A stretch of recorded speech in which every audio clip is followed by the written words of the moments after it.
जय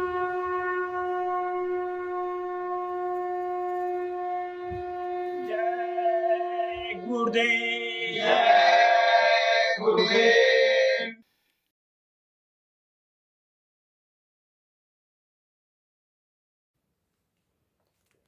जय गुरुदेव। जय गुरुदेव।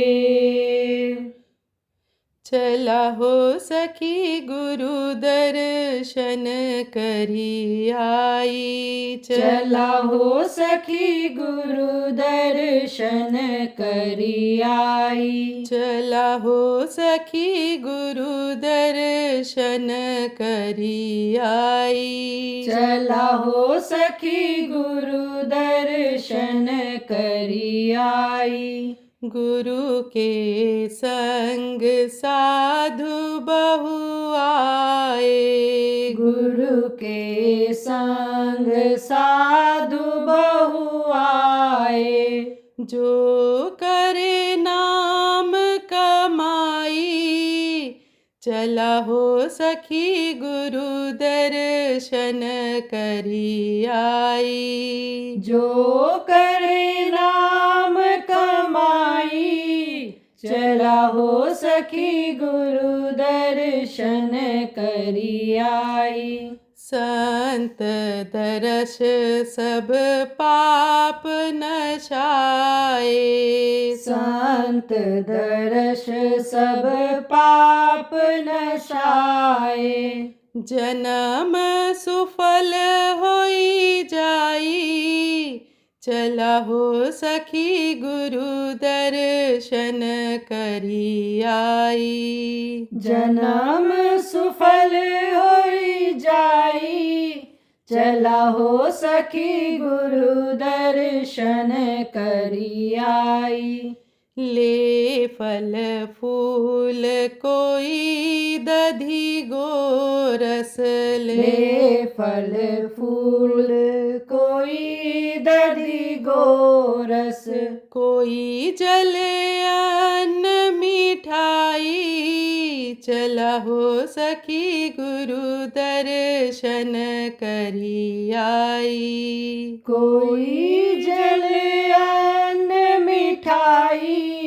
चला हो सखी गुरु दर्शन करी आई। गुरु संग सतसंगियन की सेवा। गुरु संग सतसंगियन की सेवा। करो भली अवसर आई। चला हो सखी गुरु दर्शन करी आई। करो भली अवसर आई। चला हो सखी गुरु दर्शन करी आई। महापर्व का अवसर आया।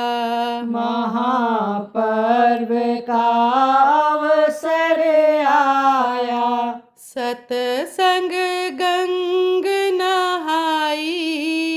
चला हो सखी गुरु दर्शन करी आई। सतसंग गंग नहाई। चला हो सखी गुरु दर्शन करी आई। सतगुरु जय गुरुदेव रिझाओ। सतगुरु जय गुरुदेव रिझाओ। विनय प्रार्थना गाई। चला हो सखी गुरु दर्शन करी आई। विनय प्रार्थना गाई। चला हो सखी गुरु दर्शन करी आई। चला हो सखी गुरु दर्शन करी आई। जय गुरुदेव। जय गुरुदेव।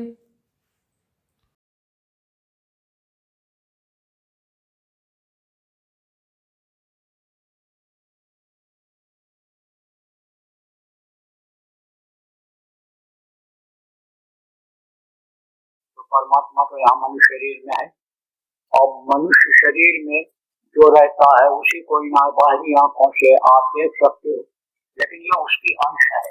अंश किसको कहते हैं? सबसे छोटे टुकड़े को अंश कहते हैं। तो यीशु प्रभु का यह बहुत छोटा टुकड़ा है, इन आंखों से आप देख नहीं सकते हो। ये इतना छोटा है कि आपके समझो किसी भी दुनिया के यंत्र से, माइक्रोस्कोप इसको कहते हैं, देखा नहीं जा सकता है इतनी छोटी आत्मा। अब आपको यह भी बता दें कि यही आत्मा ऊंट में, बकरी में, घोड़ा, हाथी में भी, इसका शरीर बहुत बड़ा है, यही आत्मा हमारे आपके अंदर है।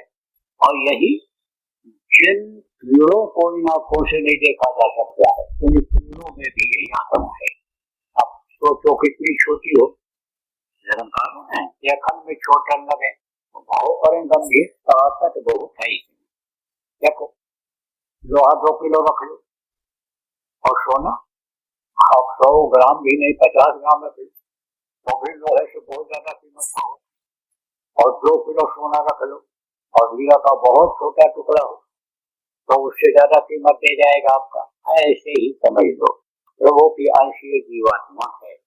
अब ये जीवात्मा इस मनुष्य शरीर में डाल दी गई है। अब ये इस शरीर में रह करके शरीर को चलाती है, लेकिन ये शरीर खाली का देना पड़ेगा। क्यों खाली करना पड़ेगा? क्योंकि मृत्यु लोक में अब ये शरीर मिला तो, अब इसके बारे में आपको बता दें। यह मिला तब, और मिला किस लिए ये बता रहा हूँ आपको। ये माँ के पेट में जब थे, उस वक्त पर मुंह के सामने लेट्रिन पेशाब खंडास जिसको कहते हो, ये भरा हुआ था। माँ के पेट की आग गर्म कर रही थी, अग्नि ही पचाती है भोजन, और माँ के पेट की अग्नि उस वक्त पर जब बच्चा पेट में बनने लगता है बहुत तेज हो जाती है, क्योंकि उसको भी भोजन देना है। आप समझो ये 5 तत्वों से ही बच्चे के शरीर की रचना होती है। जल, पृथ्वी, अग्नि, अग्नि माने आग, जल, पृथ्वी, अग्नि, वायु और आकाश, इन 5 की जरूरत होती है बच्चे के लिए। तो देखो माताएं जो होती हैं, वो जिसके पेट में बच्चा पलता है उसको खाने पीने के बारे में भी बताती रहती है, ये चीज खाओ, ये फायदा करेगा। आजकल की जो डॉक्टर होती हैं, जानकारी जिनको होती है, वो बताती रहती हैं किसके लिए, क्योंकि बच्चा इससे ठीक से बन जाएगा, बन जाएगा। तो माँ के पेट की अग्नि से जब तकलीफ में थे, तब प्रभु से प्रार्थना करते रहते, अब प्रभु कृपा करो यही बात, और सब अच्छा जी भजन करो जिंदा, एक बार मौका दे दो, एक बार कृपा कर दो, हाथ पैर काम ठीक से बना दो, हमारा बाहर निकाल दो, हम समृद्ध गुरु की तलाश कर लेंगे, सबसे से मिलाने वाले की तलाश कर लेंगे, उनका सत्संग सुनेंगे, उनके बातों पर अमल करेंगे, और हम उनके बताए रास्ते पर चल करके आपके चरणों में आकर लिपट जाएंगे। फिर कभी भी हम आपको छोड़ेंगे नहीं। दया कर दो, कृपा कर दो, तो कृपा कर देता है, एक बार मौका दे देता है, लेकिन कहता है ये वादा भूलना मत बोलना। इस वादे को भूल जाओगे तो तुम्हारा मौका निकल जाएगा, फिर फंस जाओगे। 1,84 भगम का भरत कर पग में अटको आए, और अब की पासा न पड़ा, फिर 84 जाए, अब की बार मौका अगर नहीं, मौके का उपयोग अगर आपने नहीं किया मनुष्य शरीर पाने का, तो फिर कुत्ता बिल्ली कीड़ा मकोड़ा के शरीर में जैसे पहले कभी बंद किए गए थे, जो आज आपको याद नहीं है, फिर जाना पड़ेगा। कहता है तुम मौका को छुपना, और यह मानो मंदिर तुमको दे रहा हूं, इसी में मैं तुमको मिलूंगा, मैं दिखाई पड़ूंगा।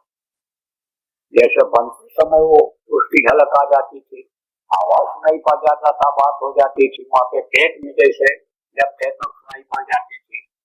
अब आपके समझो उसी तरह हम कहता है कि फिर इसी में हम मिलेंगे, लेकिन इसको पाप साफ रखना, धंधा मत कर।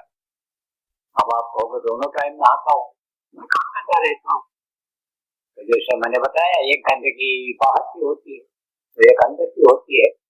जैसे बाहर से खूब रंगाई पुताई कर लो कमरे की, मकान की, और अंदर गंदगी है।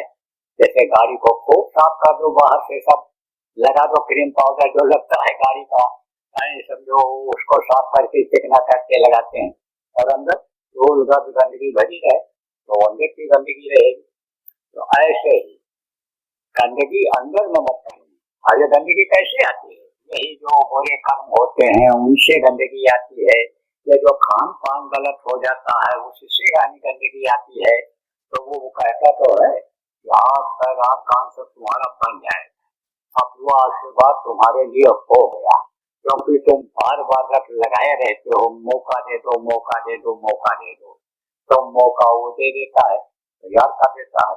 लेकिन ये कहता है कि अपना काम जरूर करना। किसी चीज को सत्संग में सुनाया जाता है कि भाई छूको मत। अब आप सत्संग सुनना बंद कर देते हो, सत्संगों में आते नहीं हो, तो आपको याद नहीं आता है।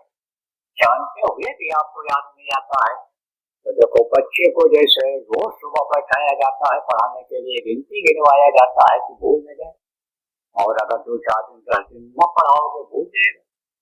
बच्चों को जब छुट्टी होती है महीना भर की, 15 दिन की, लौट के जाते हैं, जो पाठ पढ़ाया गया वही भूल जाते हैं। क्यों? क्योंकि खेलने लगते हैं यहाँ, जिसमें फंस जाते हैं, पढ़ाई छूट जाती है। ऐसे ही आप दुनिया के रंग में रंगने लग जाते हो, ऐसे ही आप भूल और भरम में पड़ जाते हो और अपने असली पाठ को छोड़ देते हो। तो अब आप ये समझो कि वो चीज भूल जाती है। और अगर बराबर सत्संग सुनते रहे और सुनवाते रहे लोगों को, तो समझ में आ जाता है, बातें पकड़ में आ जाती हैं। अब आप समझो कि पहली बार लोग आते हैं सत्संग सुनने, तो बहुत से लोगों को ये बातें जल्दी समझ में नहीं आती, क्योंकि यह राम कथा, कृष्ण कथा और महाभारत का घमासान तो है। ये तो सबका निचोड़ है। सब में से ही बात, सब में से लेकर के उदाहरण देकर के बातों को समझाया जाता है, तो ये चीजें जल्दी भूल जाती हैं। लेकिन बार बार अगर सत्संग सुना जाए तो सही हो जाता। अच्छा ना महात्मा जी, तो उनके पास एक आदमी जाता था, सत्संग सुनाते थे, रोज सुनाते थे। पहले सत्संग होता भी रहता था तो जाते थे। तो जाता था एक नौजवान आदमी, तो सुनता, लेकिन बातों को पकड़ न पाता, और पकड़ता तो छोड़ देता। तभी एक दिन बोला, काम है, कई दिन हो गए आते हुए, लेकिन मैं आपकी बातों को समझ नहीं पाता, और वो हमारी जहन में खूब जल्दी आती नहीं।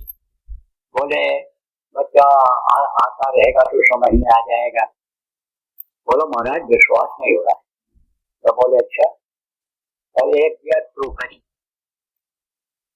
टोकरी ले करके और कहा ले जाओ, इसका रोज पानी भर करके लाना तालाब में से। आप तालाब में वो पानी भरे, गहरी टोकरी थी, पानी भरे और भर करके लेकर के आओ, तो रास्ते में पानी सब गिर जाए। और जब वहां पहुंचे पानी ही लगा है, तो रख दे टोकरी, बैठ कर सुन। कुछ दिन ऐसे ही किया, फिर थोड़ी बहुत बात समझ में आई। फिर एक दिन नहीं मन माना, कहा महाराज थोड़ा समझ में आया लेकिन पूरा समझ नहीं आ रहा है। तब बोले, महात्मा जी बोले, ये बता कि तू टोकरी में पानी लाता है? लाता हूँ महाराज, लेकिन गिर जाता है। बोले, कुछ फर्क पड़ा लाने में? कहा कुछ फर्क पड़ा है। क्या फर्क पड़ा? फर्क यह पड़ा महाराज कि पहले पानी जब भरता था तो गंदगी रहती थी पानी में, और यहाँ लाते लाते तक गंदगी रहती थी, लेकिन अब उतनी गंदगी नहीं रहती, और थोड़ा बहुत पानी रह जाता है, पूरा नहीं गिरता है। तब बोले, कैसे पहले से आप कुछ फर्क पड़ा है, पानी आने लग गया, ऐसे ही तेरे ये कर्म कर जाएंगे। जो चीज को समझ ही नहीं देते, करने नहीं देते हैं, जो जान अनजान में तेरे हाथ पैर कान से कर्म बन गए हैं, वो बाधा डालते हैं, नहीं सुनने देते, समझने नहीं देते हैं, बुद्धि को खराब किए हुए हैं। तो जैसे आप समझो कि जैसे ये कर्म कटेंगे तेरे, तो जैसे जैसे वो जिस चीज से बोला गया है वो पानी से भीगते भीगते मोटा हो जाएगा, सुराख बंद हो जाएगा, पानी जो मैला रहता था वो उस सुराख हो जाएगा, जो सुराख है उसमें बुनाई करते समय बन गया है वो भर जाएगा, तो पानी भरते आ जाए तो ले बराबर से सब सुनना चाहिए। तो वादा गए भूल, आप जब वादा भूल गए तो आए थे हर भजन को वो करने लगे कपास, इसी दुनिया के चकाचौंध में फंस गए और प्रभु को याद करने के बजाय नमक तेल रोटी में ही मन लग गया और इस दुनिया की चकाचौंध की चीजों में ही मन लग गया। इसलिए प्रेमियों, सत्संग जब सुना जाता है तब सत्संग की बातों को पकड़ा जाता है, इसलिए आज ही पकड़ लो। चलो क्या पकड़ना है आपको कहा कि मनुष्य शरीर मिला तो ये साधना का घर है, पूजा का मंदिर है, किसी को देवता लोग चाहते हैं हमको कुछ समय के लिए मिल जाए तो हम अपनी आत्मा को परमात्मा तक पहुंचा दें। तो जो लोग बड़े भाग्य से ये मिला है, कोटि जन्म जब भटका खाया न तन तब यह दुर्लभ पाया, करोड़ों जन्मों में मरने और पैदा होने के बाद का जब मनुष्य शरीर मिला है, लेकिन ये देव दुर्लभ शरीर है। अब आप सोचो कि जिन देवताओं को आप पेड़ में पौधे में पत्थर में खोजते हो कि वो देवता मिल जाएंगे, धन दे देंगे, पुत्र दे देंगे, परिवार में बढ़ोतरी कर देंगे, मान सम्मान इज्जत बढ़ा देंगे, तो देवता आप जैसे मनुष्य शरीर को उस प्रभु से मांगते रहते हो तो विशेषता होगी कि नहीं होगी? तो इसी का रास्ता है। किसका रास्ता है? प्रभु के पाने का, प्रभु के पास पहुंचने का, देवी देवताओं के असली रूप को देखने का रास्ता इसी मनुष्य शरीर में ही है। और जितने भी महात्मा जानकार आए जिन्होंने प्रैक्टिस किया उनको वो मिले, दिखाई पड़े, देवी देवता इसी मनुष्य शरीर में दिखाई पड़े, उनकी वाणी आवाज वेदवाणी आकाशवाणी जिसको कहा गया, इसी आवाज में सुनाई पड़ा और सुनाई में पड़ा होता तो कैसे कबीर साहब कहते, जो तिरमाही तेल है जो चकमक में आग, तेरा साईं तुझ में जान से कैसो जा। कैसे आप समझो लोग कहते कि कस्तूरी कुंडल बसे मृगधूम है भगवान, ऐसे घटघट राम है दुनिया देखता है, सब जगह विराजमान कौन वीरा में घटघट तेरा साईं, प्रभु को साईं कहा उन्होंने, अति कहा, परमेश्वर कहा, अलग अलग नाम रखा है उसका। जो महात्मा है अलग नाम रखी, इसीलिए समय पर लाखों नाम भगवान के हो गए। तो अब आप ये समझो, उन्होंने कहा घट घट मेरा साइया सुनी से न कोई बलिहारी हुआ घटका क्या घट कर, तो इसी में मिलता है। आप ये समझो मनुष्य शरीर में ही भगवान मिलता है। तो पूरे फकीर हुए मुर्शिद कामिल जिनको कहा गया, उन्होंने कहा कि अल्लाह अल्लाह का मजा मुर्शिद के मैखाने में है और दोनों आलम की हकीकत एक पैमाने में है। न खुदा मंदिर में देखा न खुदा मस्जिद में है। और श्री विजयेंद्र से पूछो ये क्या चाहिए, किसी में है, किसी में मिलता है, लेकिन कहो गए हमने तो देखा। तो गोस्वामी जी महाराज ने कहा है अंदर में, लेकिन दिखाई नहीं पड़ता है। आनंद क्या है? घट में है, सूझत नहीं है, तो घट में अंदर में, लेकिन सूझत नहीं माने दिखाई नहीं पड़ता है।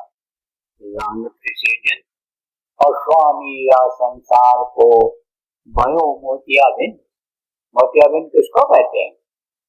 पर्दा पड़ जाता है आंखों में, जाला लग जाता है, तब दिखाई नहीं पड़ता है, तो डॉक्टर के पास जाते हैं और डॉक्टर उसको साफ कर देता है, पर्दा हटा देता है, ऑपरेशन जिसको करना कहते हैं कर देता है, तब इन बाहरी आंखों से दुनिया की चीजें दिखाई पड़ने लगती हैं।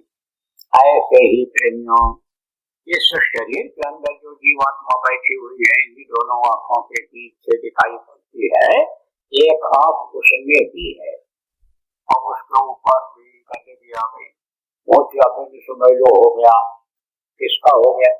इस शरीर के सुख के लिए जो अच्छा और बुरा करते हो वो सब कर्म वही जमा होते हैं। अभी तो उसने आजाद कर दिया है, आँख से अच्छा देखो बुरा देखो, कान से अच्छा सुनो बुरा सुनो, कान से बुरा सुनो अच्छा सुनो, आंखें समझो मुंह से अच्छा बोलो बुरा बोलो, पैर से अच्छे काम के लिए जाओ बुरे काम के लिए जाओ, हाथ से अच्छा करो बुरा, तुरंत फल कहाँ मिला है? लेकिन एक समय ऐसा आता है कि सजा मिलती है। जो बल काटे और काम अपना रहा कटाए, साहब के दरबार में बदला कहीं न जाए। तो वो कर्म कहाँ जमा होते हैं? उसी जगह पर तीसरी आंख के सामने जमा होते हैं, इसलिए वो दिखाई नहीं पड़ता है। अब अगर कोई जानकार मिल जाए, जैसे डॉक्टर होते हैं आंखों को साफ कर देते हैं तो दिखाई पड़ने लगता है, मोतियाबिंद हट जाता है, ऐसे ही कोई जानकार मिल जाए तो भी दिखाई पड़ने लगे। कौन जानकार होते हैं अंदर के? जिनको सदगुरु कहा गया है, संत कहा गया है, वो अगर मिल जाए और साफ कर दें आंखों को तो वो दिखाई पड़ने लगे। अब आपसे पूछा जाए कि दुनिया किसने बनाया? और भगवान। आप दुनिया बनाने वाला मिल जाए और वो दुनिया बनाने वाले के भी पिता से पिता हैं वो सब मिल जाए, वो आपको मिल जाए, तब कोई चीज की कमी रहेगी? नहीं रहेगी। तो ये काम यही तो न कर लो, एक है साधे सब सधे सब एक ही साधन। तो प्रेमियों ये सधेगा कैसे? जब जानकार मिलेगा काम। हमेशा रहते हैं कहाँ रहते हैं? झांकी पर रहते हैं। उन्हीं को संत कहा गया, सभी सतगुरु कहा गया, उन्हीं को स्पिरिचुअल मास्टर लोगों ने कहा, उन्हीं को मुर्शिद कामिल कहा, उन्हीं को उस्ताद कहा है, उन्हीं को आपके समझो सब कुछ माना है। क्योंकि धरती पर याद है ताकत लाते हैं किसकी? उस प्रभु की। तो भेजता है कि जाओ, फायदा तो होते हैं माँ के पेट में ही बन करके तोलते चलते फिरते इसी धरती पर हैं, यही काम खाते हैं, इसी आसमान के नीचे रहते हैं, लेकिन वो अपना काम पहले बनाते हैं। अपना काम क्या बनाते हैं? अपने घर जाने का रास्ता साफ कर लेते हैं, क्योंकि वो जानते हैं, क्या जानते हैं तो मौत होनी है, मौत को सामने रखते हैं। मौत को अगर कोई सामने रखे तो इसमें फंसेगा? नहीं फंसेगा। कोई कितना भी क्रोधी हो, कितना भी धनवान बलवान हो, कह दो तुम मर जाओगे, जियोगे नहीं, सवेरा नहीं देखोगे, शाम नहीं देखोगे, रात नहीं देखोगे, पारा उतरता है कि नहीं? अरे जैसे धूल उबलता है, अब दो बूंद पानी डाल दो नीचे बैठ जाता है, ऐसे बैठ जाते हैं। तो आप समझो प्रेमी वो अपना काम पहले बनाते हैं, अपनी आत्मा को परमात्मा तक पहुंचाते हैं, और जब उधर से हुक्म हो जाता है तो जीवों का काम करने लग जाते हैं। बहुत ऐसे आए, कबीर साहब आए, गोस्वामी जी आए, पलटू आए, नानक आए, सुखदयाल जी महाराज आए, गरीब साहब आए, सुखदयाल जी महाराज आए, गुरुलाल जी महाराज, तो हमारे गुरु महाराज आए, ये पूरी ताकत लेकर के आए थे। इन्होंने रास्ता बताया कि बहुत से लोगों के कर्म कटे, बहुत से लोग रास्ते पर चले, जो नहीं चल पाए उनका इन्होंने मदद किया, पंडित जी घर पहुंचा दिए, देश पहुंचा दिए, जहाँ से हम इस लोक में बढ़ते समय तकलीफ झेलने के लिए, आप समझो पैदा होते समय तकलीफ झेलने के लिए, जन्म के समय तकलीफ होती है तकलीफ झेलने के लिए, और मरते समय भी देखो तकलीफ होती है, तो झेलने के लिए कोई घर नहीं आने वाले, निकल गए सो निकल गए। अक्षर देश में पहुंच गए, अनामी धाम में पहुंच गए, कितनों को पहुंचा दिया। लेकिन यह संतों की परंपरा रही है कि जब वो इस दुनिया संसार से जाने लगे हैं तब किसी न किसी को यह अधिकार दे करके गए। गुरु महाराज भी हम शरीर में होने के कारण शरीर छोड़कर गए थे, लेकिन जाने से लगभग 5 वर्ष पहले मेरे लिए हुक्म देकर गए थे कि ये नए लोगों को नामदान देंगे और पुरानों की संभाल करेंगे। जैसे ये सत्संग हो रहा है ऐसे सत्संग हो रहा था। अब आप ये समझो कि हम बैठे रहते थे, सेवा में रहते थे, 40 साल मौका दिया गुरु महाराज ने, अपने नजदीक रखा, सब पढ़ाया सिखाया बताया, जो था वो सब किया गुरु महाराज। तो वही बैठे रहते थे, तो हमको खड़ा करके और बताया, यह है उमा कांतिवर, ये नए लोगों को नाम डालने और पुरानों की समाज करेंगे। बहुत सी बातें बताई थी, रिकॉर्ड है उसका, आप सुनना चाहोगे तो सुन लोगे, प्रेमी लोग उसको रखेंगे बहुत से लोग। तो उन्होंने कहा था तो मैं दोनों काम करने में लगा हुआ हूँ, पुरानों की समाज की भी बात करता रहता हूँ कि भाई गुरु को पहचानो। गुरु को लोग पहचान नहीं पा रहे, गुरु को लोग समझ नहीं पा रहे। गुरु के नाम पर गुरु जो काम करके गए, उनके आने समझो नाम पर फायदा उठाने की कोशिश कर रहे हैं। जानते हैं कि दुनिया छोड़कर जाना है, ये धन संपत्ति छोड़कर जाना है, सम्मान सम्मान इज्जत जो मिल रही है सब छोड़ के जाना है, और ये चीज कोई साथ नहीं जाएगी, ना वहां यानी समझो इसका फायदा मिलेगा। लेकिन उसी के चक्कर में पड़े रह जाते हैं। गुरु की पहचान कर लो आप। अब गुरु की पहचान कैसे होगी? हड्डी और मांस के शरीर से पहचान नहीं हो पाती है। आपको जरूर फायदा मिला, जैसे आपके समझो कि बाहर से कोई तार हो और तार आप देख करके नहीं पता लगा सकते हो कि कितना करंट इसमें है। अब आपने एक बल्ब मान लो जला लिया तो आपको ये पता चल जाएगा इसमें करंट है, लेकिन और कितने बल्ब जला सकता है इसका क्या पता चलेगा आपको? ऐसे जैसे तार अंदर अपने बिजली का है जिसमें करंट है, पावर है, ऐसे ही समझो कुछ गुरु में पावर होता है। तो बाहर से उनका दर्शन कर जाते थे, सब सुन जाते थे, और समझो कोई जो तकलीफ होती थी उसको अर्जी लगाते थे, चाहे कह करके चाहे अंतर में, उसमें आपको फायदा हो जाता था, बिगड़े काम आपके बन जाते थे। लेकिन अब तो रहे, अब आप समझो कि जिसको बता करके गए उसके पास भी आना जाना नहीं चाहोगे तो कैसे होगा आपका? कैसे पहचान होगी गुरु की?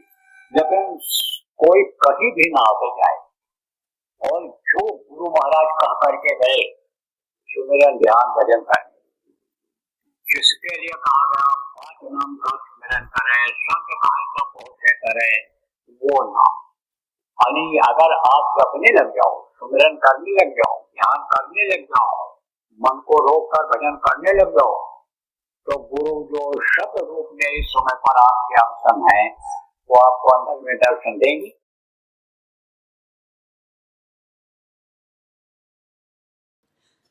इस भारत देश जैसे धार्मिक देश में बच्चे और बच्चियों का चरित्र का गिरना और इनकी नशे की आदत से क्या संकेत मिलता है कि देश का भविष्य अच्छा नहीं रहेगा।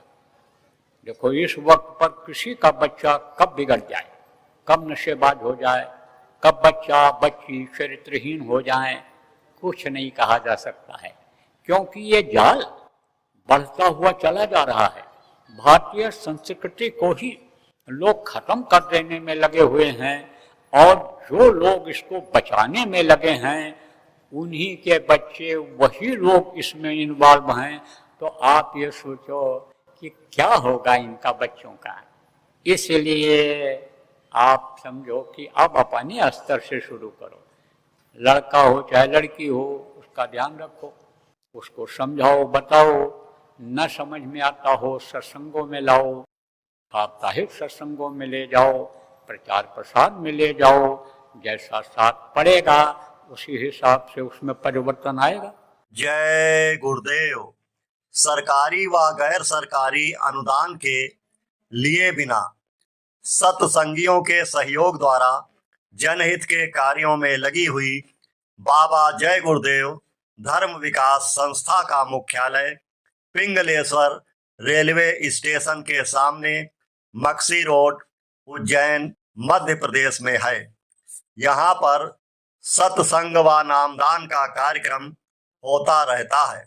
अतः आप श्रोताओं से अनुरोध है कि बाबा उमाकांत जी महाराज के आश्रम उज्जैन एक बार परिवार सहित जरूर पधारिएगा। जय गुरुदेव। आपके सुझाव के लिए व्हाट्सएप नंबर 95 75600700। जय गुरुदेव, जय गुरुदेव।